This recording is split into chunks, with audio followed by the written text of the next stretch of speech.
Workshop 2. Workshop 2. Workshop 2.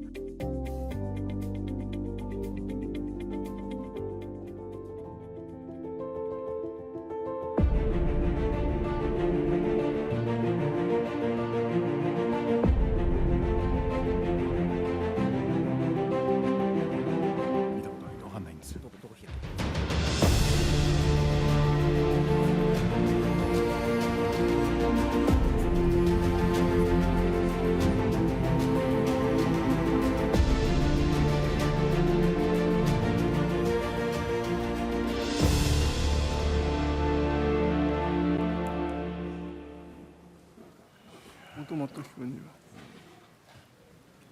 ズームでパワポを出すんですか。そうです。Pardon? Pardon? Where? Okay. Zoom link. Now we Hi. can do it live. So, ちょっと待って。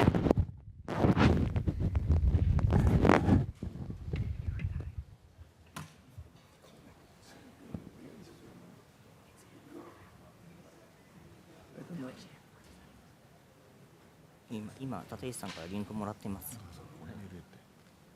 あ、はい、お願いします。Facebook。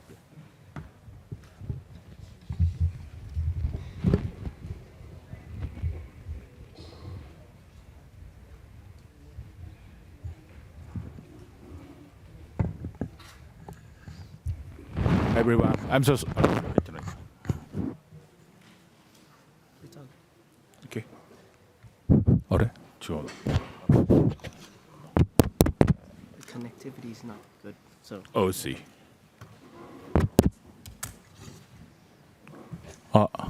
Hi. Can you hear me? Okay, thank you. So I'm so sorry. I'm late because the another session I attended, so 10 minutes, 15 minutes late. So now today we would like to talk about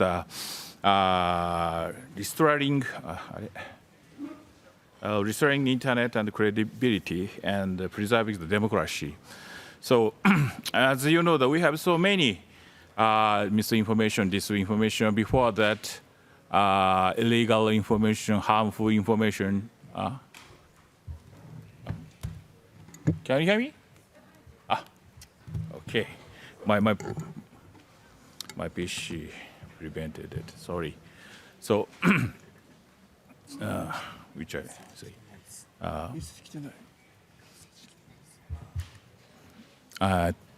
So we have so many problems maybe after the internet coming into this world. So more than 20 years I struggling with these issues in Japan sometime. Can you hear me? With government study group for the harmful information. First of all, it was the cyberbullying for the high school students. Maybe 2005, 4 or 5, 6. So that was Apple made a iPhone. For the first time, the high school student would never have the such a stupid phone, but 2 years later, most of them have the iPhone. So then, that's the beginning of the cyberbullying. Almost the same time, the same phenomena was happened in the South Korea. So they make some regulation to stop the cyberbullying because they have some very famous actress killed by herself. So that was a social problem. So they made a law for that, but it was in vain. Cyberbullying is continues, and the suicide is decreasing, but we still have the same problem now. So additionally, now we have some disinformation or misinformation, sometimes generated by the AI. So then, the democracies, can we make the democracies trusted, or do we have how do we maintain the democracy in this world? So in the Japan, this one is here. We have the constitution about secrecy of telecommunication, which prohibits the infringement of the secrecy of telecommunication, such as censorship, something blocking, filtering, without the permission by the each person. So then, so many people tend to allow the censorship of internet because they don't know the mechanism of the blocking. So nowadays, as you know, the cyber attack almost every day we have had from the other countries, sometimes from in Japan. But then they make a new act. So now we have the Active Cyber Defense Act. So passed May 16, just 1 month ago. And now it's promulgated May 23rd. So now it's effective. So the most of the people probably know about what is the cyber defense. So if we don't have do not do this deep packet inspection, we cannot do these things. So, but it's break the secrecy in telecommunication. So the usually people tends to allow, and some people be happy because we are protected by the government. But as you know, this act is very useful sometimes for the detection of attack services and detoxification of attackers and information sharing and collaboration. So then protect the cyber attack from the to maintain our network. So next, please. So, but some people concerns have already been expressed. What kind of concerns? Concerns about the infringement of the constitutionality of communication, which I mentioned, and also concerns about the privacy infringement. So they don't know about telecommunication secrecy, but nowadays some people very sensitive for their concern about the privacy. So maybe 10 years ago, no one complained about that, but nowadays some people talk about it.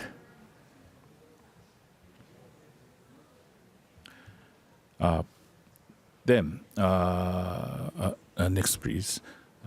The countermeasures against dis and misinformation, which I told the Constitution was made, was created out of deep reflection of World War II. So many people killed by the misinformation or sometimes disinformation.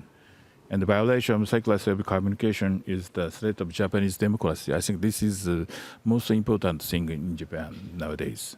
So however, many citizens such as tend to allow blocking due to the lack of knowledge of the mechanisms of blocking. So the literacy is very, very, how can I say, important things also. But we need the countermeasures that do not rely on the government in a way that does not infringe of the secrecy of the communication. We should be independent from the government. In some time, the fund or something, So in the only we have exception about blocking. We block the child pornography. It's the only exception in our country, but we never have money from government. It's our voluntary effort. わからなかった While improving user literacy will undoubtedly be important in the future, and also there may be cases where technical measures and third-party evaluation systems might be effective, we think. So now we have some speakers here. So they are talking about our effort, not established, but probably we will do it in the near future, I hope. So, and first of all, could you make a address, Mr. Miyakawa? いや Is it okay? いやな No, not ズー okay. ムリンク、ズームリンクが、あ、そうなんだ。Just a moment. Facebook 来てないです。ちょっと待って。ズームリンク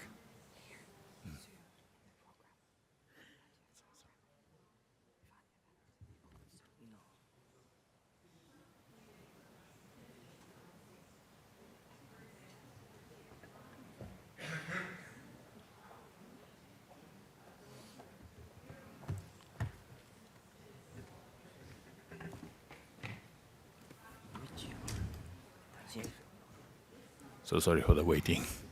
Technical problem.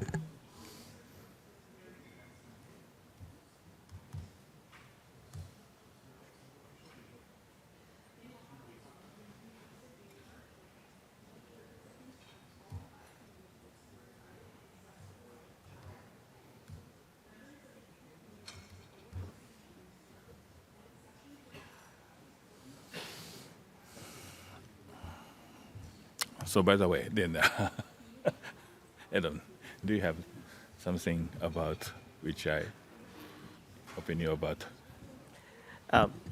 I talked about some Japanese situation, so probably the maybe the background of the regulation act will different from Japan. So what do you think about that?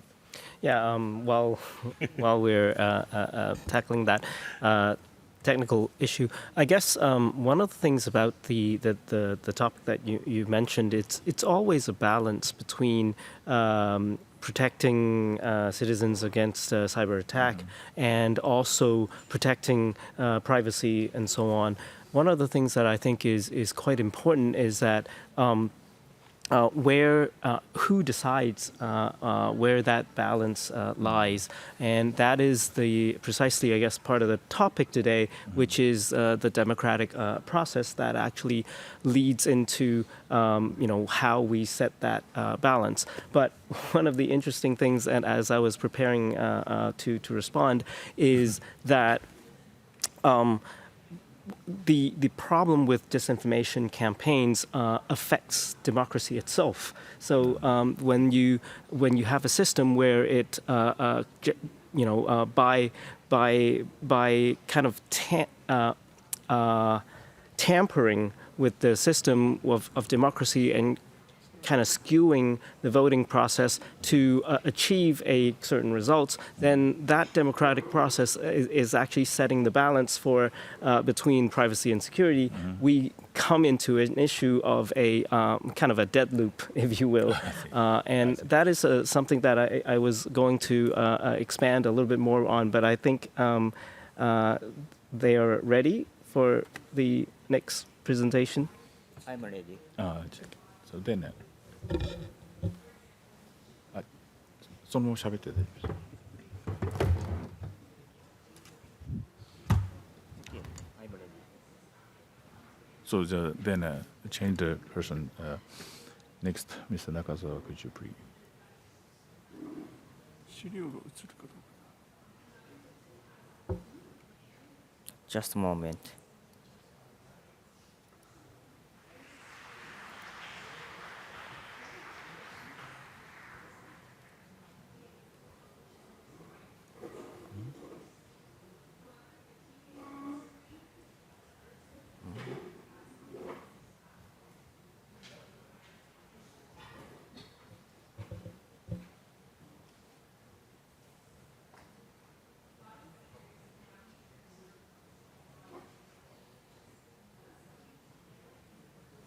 許可されてないです。The panel will need to allow 映ってないな。 Okay. 映ってないですよ。 Not permit.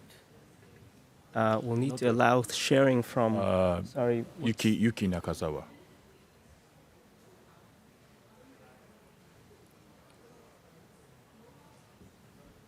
Okay, it's great. 映ってない。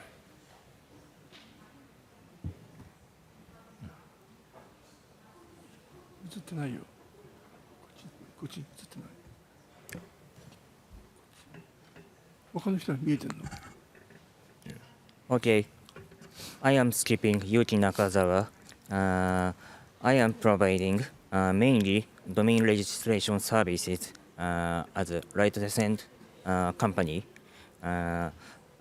Also, I hold for ICANN company and providing domain registrar service. So then we forecast domain service for SEO company or marketing company now.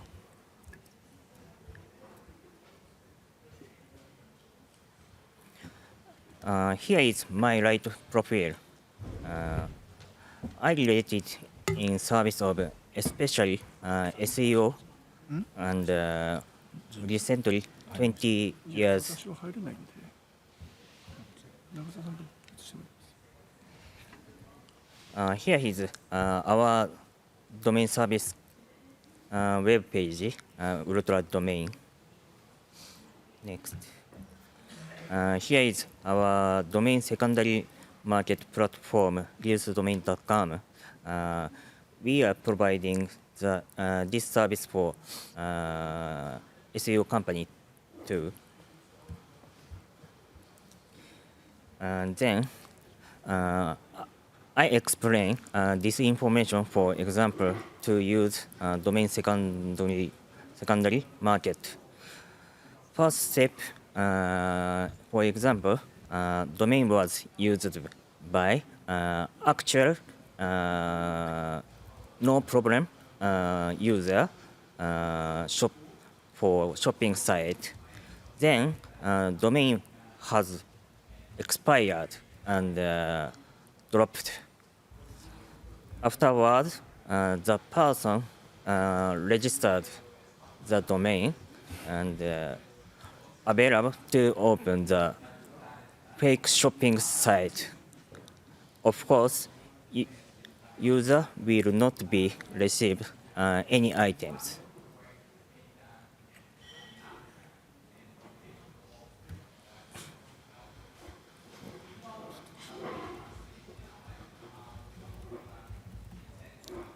Just a moment.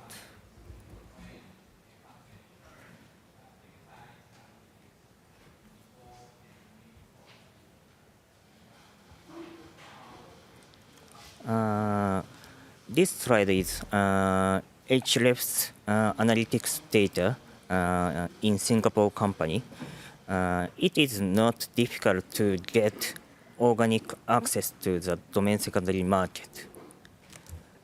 Then, so it is a question, and how can we prevent this domain issue?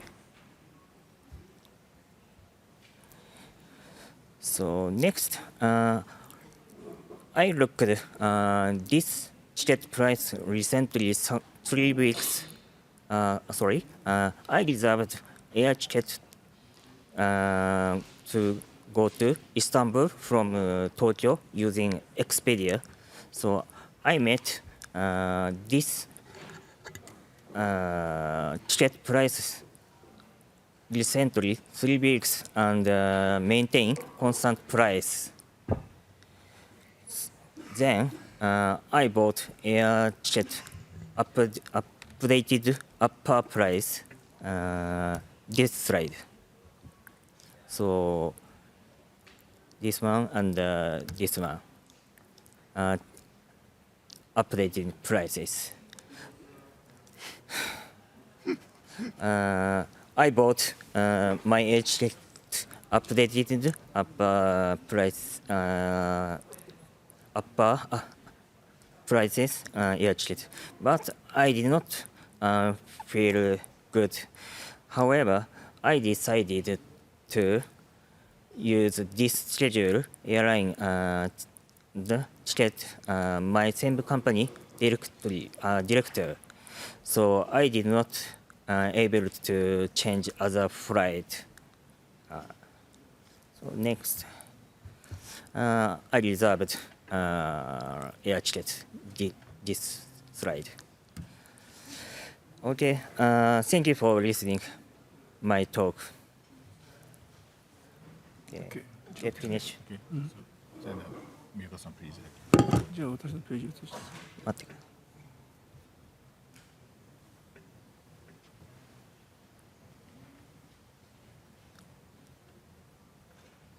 共有されてない。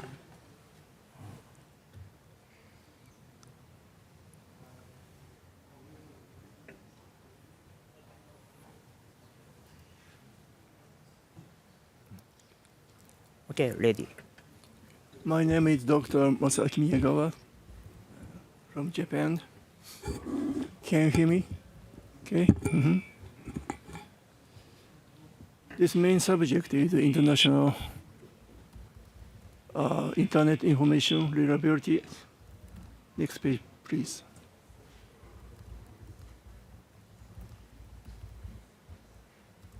It's my background.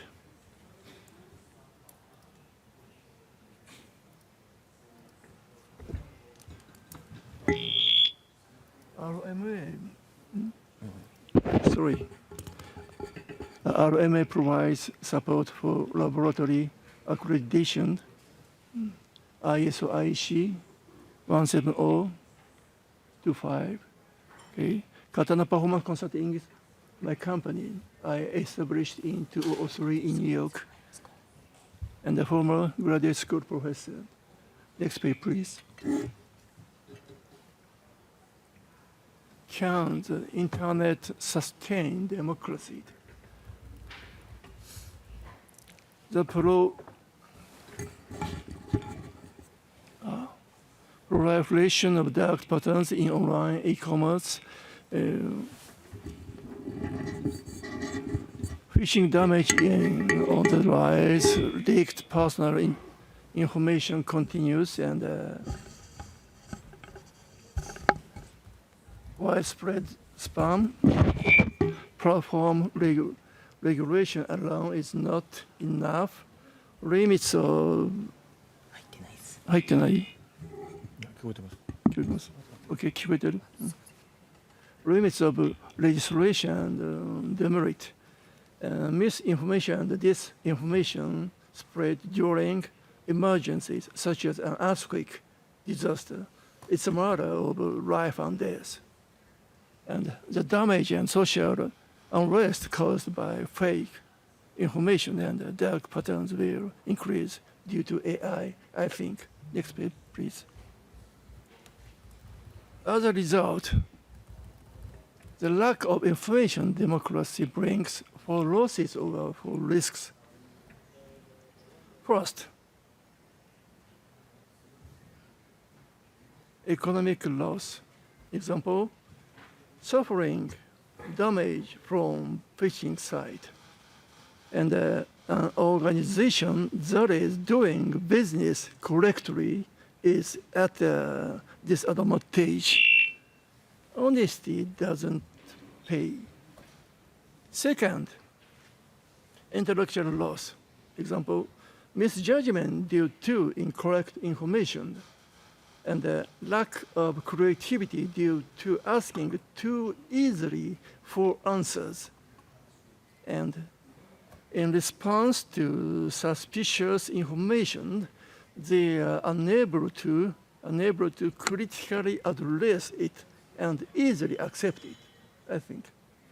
What should I say? You may miss out on opportunities for serendipity. Third, social loss. For example, increasing the social cost due to the need for surveillance or research, and social anxiety due to decrease in trust in society, and checking liability and safety or enforcing regulations more. These generate social cost, and these will be covered by our taxes. Last, mental loss. Increasing stress due to smartphone addiction. You know, partial or biased information fosters bias or easy heuristic. It may lead to a lack of identity, I think. Excessive internet dependence means relative degrees in interpersonal communication, which can lead to isolation.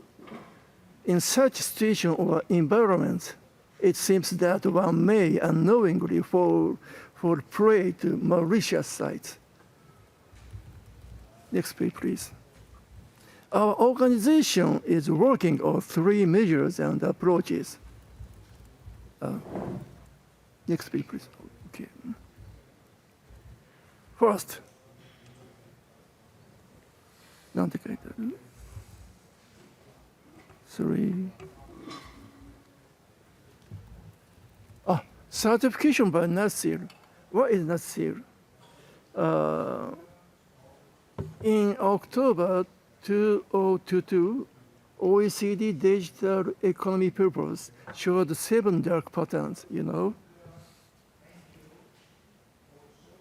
In the EU, April 2022, the Digital Services Act, DSA, has been adopted. Japan has acted against unjustifiable premiums and misleading representations, but it is not sufficient. Not sufficient, I think. Excuse me, sir. Can you turn off the volume on your computer? Sound off on the computer. Mute. Yeah, Mute. on the Mute. computer because there's something coming back. No, mute. Only. Sound. Yeah, but microphone on this computer, so it could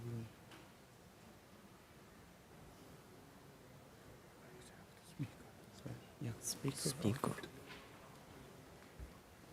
いいですか、説明して。First, certification by NACIL. What is NACIL? NACIL is a certification, a type of authentication. It indicates that there are no dark patterns on the site. The reason third-party certification is necessary is that it is fundamental to corporate governance and reflects the era of empathy. NACIL is aware of the supply chain. For example, if there are 50 tons of food ingredients that can only be harvested in a certain area, if 100 tons were circulating the market, it would be strange. The reliability of information requires cooperation. The NACIL certified reliable site. It's not intended to point out site with sludge or suspicious site. Not intended.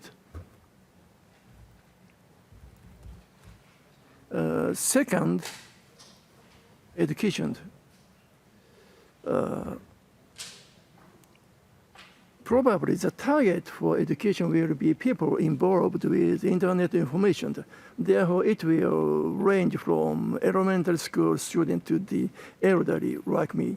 I think it is effective to categorize by age when conducting educational and awareness activities. Particularly in Japan, many phishing sites target the elderly. High school and college students need to be aware of the dangers of excessive dependence. Last, domain management.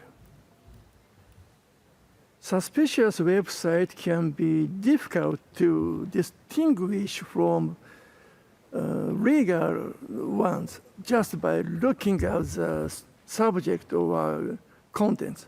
However, by examining the domain name, it is possible to somewhat predict or perceive whether a site is suspicious. Additionally, malicious companies may utilize abandoned domains to lead users to misleading sites. By managing domains appropriately, we can avoid phishing sites, I think. Thank you. Thank you very much, Mr. Miyakawa. Then we're talking about these things is effective or not. So the last things he mentioned about the domain name management. So first of all, I would like to ask you, Edmund, about as a .asia manager. So I think I'm not sure only in Japanese, but nowadays the Japanese people don't have interest about the domain names. So that it's easy just find some websites, just put some words in the Google site, something. So there's no relationship with the domain name. So then when they have a phishing email, so they are easy to click the phishing site. So that is one of the reasons why he mentioned about that. So what do you think about that? Thank you, Tashi-san. Edmund here from .asia, as mentioned. Well, I think I'll start off with the question posed in terms of, I guess, DNS abuse in some sense. The two aspects that you mentioned. One is the domain abuse itself. The other one is the lack of people actually using domain names and therefore causing the difficulty of identifying the identity of spam or phishing and so on. I think that's a very interesting observation, and I'll start with the DNS abuse and come back to what I think is an important process going forward about digital identities and the authentication and the credentials of users online. I think, first of all, on the DNS abuse side of things, we talked a little bit about privacy versus cybersecurity, which is the age-old discussion, right? One of the interesting things about DNS abuse or domain abuse is that it is in the current discussions, it's very much always related to the ability to obtain registration data from what is called the WHOIS, or what's called the registration data access protocol now. But since the GDPR, since the event of GDPR, a lot of the public WHOIS information of public data, domain registration data is no longer available, and the cybersecurity side is saying, hey, we need access to that information in order to tackle cybersecurity issues and deal with DNS abuse issues. So where do we draw that kind of balance, right? On the DNS abuse side, there is a big debate about whether content constitutes something that domain registrars or registries should be taking action on. I actually like to think of it a little bit further. When you think about the ICANN ecosystem, ICANN itself is probably not the right entity to enforce any kind of content regulation. However, that does not mean that registries and registrars cannot take a further step. One of the good examples, I think, is, for example, .kids. .asia actually also provides service. Well, we actually operate .kids. And when you look at DNS abuse, when we look at DNS abuse on .asia versus on .kids, our approach is significantly different. On .asia, well, I shouldn't say it's anything goes, but anything that is not illegal goes, right? But on .kids, it's very different. We actually actively monitor the content that is actually served on .kids and .kids registrant agree to a kind of policy that disallows them to provide content that is rated R or restricted, such as pornography, such as casino sites, such as violence and gore. And if they do, for example, there are cases where it's a site where it's providing movies, but they had rated R movies. Of course, that is a violation of the policies, and we do take action and take them down.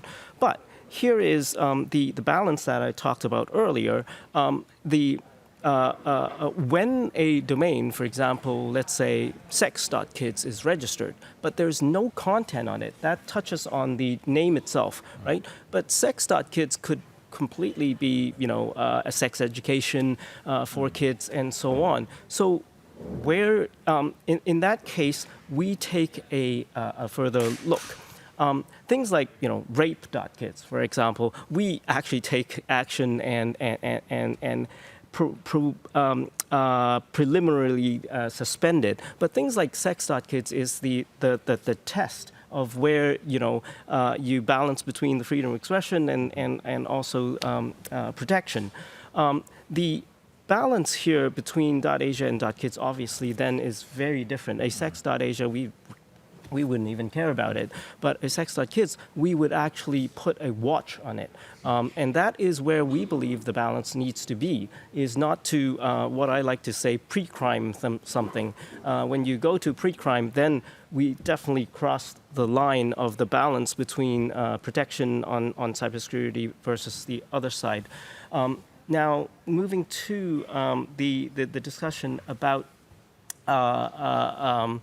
cybersecurity itself and the balance and how I think that relates to our democratic institutions and so on. This is the type of balance. This is the type of thing that we need to be clear about when we talk about protection of privacy and so on, and that relates to the WHOIS data that I mentioned. One of the things that people like to say is that privacy is about kind of data security, and they come hand in hand. I actually think it's the other way around. The question is, first of all, why are you keeping the data itself? In the domain registration part of things, it is very clear that domain registration data is required, and you are keeping personally identifiable data, then security and then the decisions whether to disclose that information becomes very important.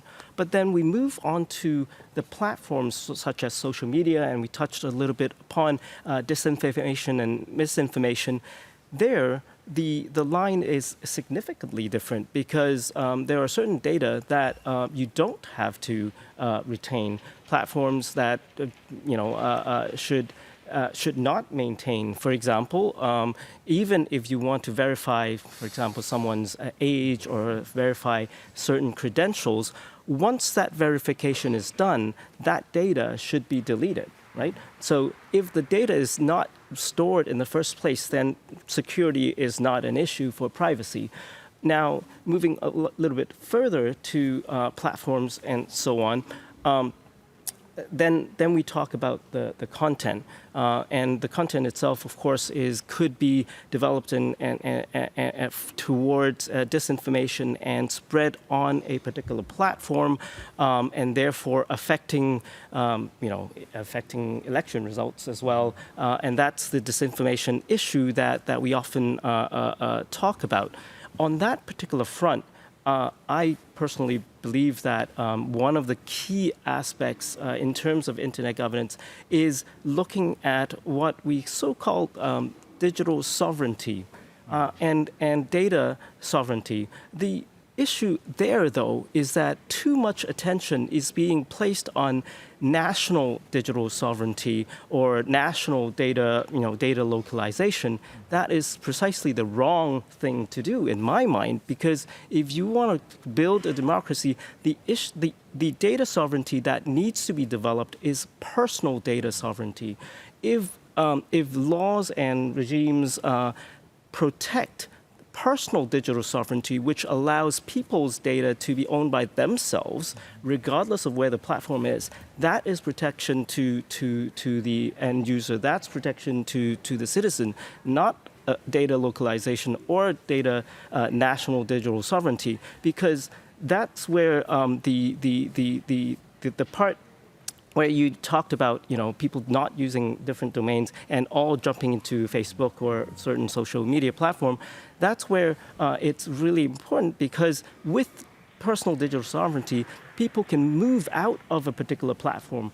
If I own my data and I am allowed and I'm protected to move on to different platforms, for example, like the Fediverse or the social web, I'm not locked in to a Facebook, and therefore I'm also not locked in to attacks to Facebook through disinformation and so on. So I think one of the key aspects of dealing with this issue of cybersecurity, digital disinformation, and the deterioration of our democratic institutions is to think about personal digital sovereignty.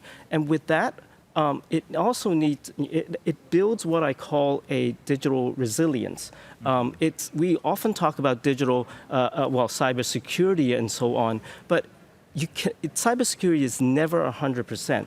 And the issue about whether infrastructure, national internet infrastructure, or personal digital data and so on, it's more about resilience, whether you can withstand attack, whether you can get yourself back up, whether you can reconstruct your digital world quickly, even after attack or under attack. So all of that, comes back to, I think, one of the key aspects is to get out of this obsession about data localization and controlling all the data and being able to catch the bad guys and do the right thing.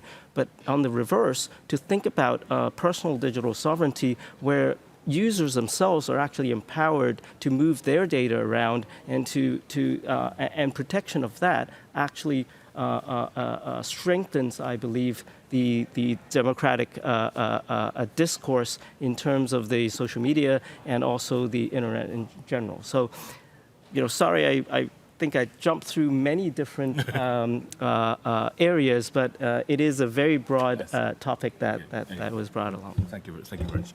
I'm very impressed by you said about data sovereignty. I think that it is not belong to the nation, but belong to its the person. So also in Japan, we were talking about that. Especially so that just before the making some law and act. So, but namely, we are personal data. But as you say, the sovereignty is not belong to the person. So that's a very good point, I think. And also, I want to know about how do you find about the kids. So how do you find out the bad side for the kids? So your eyeball try to find out or something. Yeah, so that's a good point. In terms of specifically on .kids, I guess when .kids was launched about 2.5 years ago, we're glad that actually the mechanism and the system for handling DNS abuse is in place. So what the systems behind which is actually supported by our provider, Identity Digital, and through them, Clean DNS, allows us to look at actually, in reality, it's actually looking at content. Because in order to determine a bit of whether things are phishing, you will have to take a look at the content. On that part, for regular DNS abuse stuff, then it's very much based on different lists. There are different people that monitor phishing, malware, and so on, and we utilize that, plus a reporting mechanism, so we are somewhat reactive in terms of DNS abuse. On the .kit situation, you are correct. We are proactive. So when a domain is registered, the reality is, yes, we actually we eyeball the registration, but we also utilize the tools that is mentioned, and also a little bit of AI and identifying potential issues. But at the end of the day, we do have a team that eyeballs the issue, because there is a certain balance that I mentioned that needs to be made. But on top of that, we also work with Internet Watch Foundation. They are focused on what we call CSAM, the child sexual abuse materials. For those ones, we definitely don't eyeball them, because I don't think that's we are not the professionals for that. Those things we depend on somewhat automated mechanism and report through IWF, the Internet Watch Foundation. So it's a mixture of proactive reporting and also depending on reliable lists. Okay, very wise way. Thank you. Yes. So then, so I talking about how do you check your .kit site is that is a common procedure with which the Mr. Miyakawa-san. Probably the same way we have to do check the website, not automatically, probably by the human something. It's very difficult and not easy. We cannot protect against all malicious site, phishing site. So we focus on theory and honesty side. Our association's activities, I tell nutshell, probably nutshell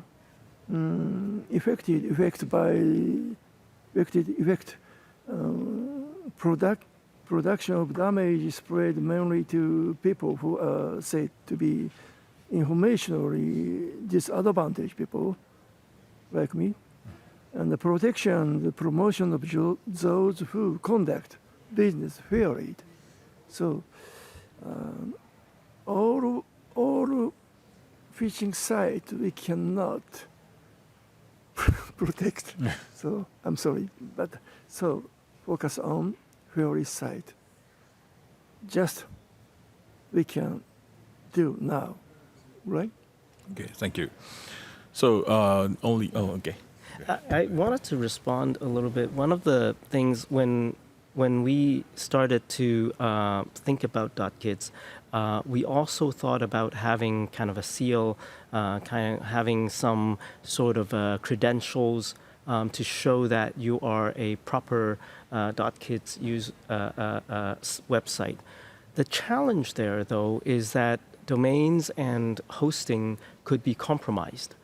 That's one thing. The other thing is that the bad guys are going to try to get that seal. And that's where we have a problem. So we cannot actually trust it, because if I'm trying to do something bad, I will definitely try to get that seal first, because then, I become trusted, and then the information happens. The other thing is, as I was saying, even if it is not intentional, that so-called the seal or that website could be compromised, and some additional data, or content would be added to it by hackers or by those who are trying to do bad. What do you think about that situation? And therefore, we didn't actually use that method and had to do more monitoring.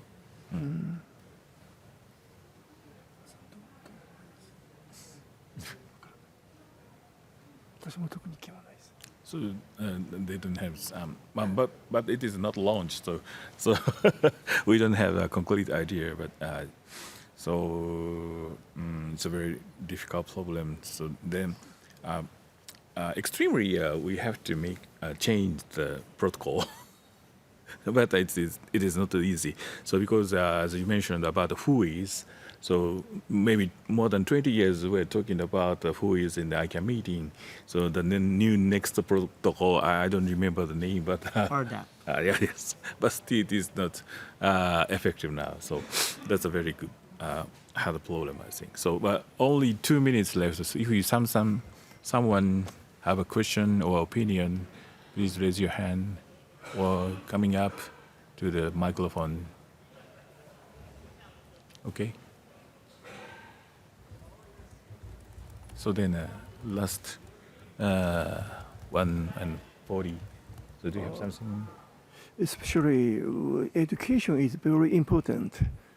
For example, logical thinking about information and the internet information. Logical thinking, Logical thinking. Okay.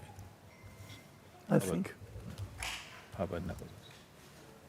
It's okay.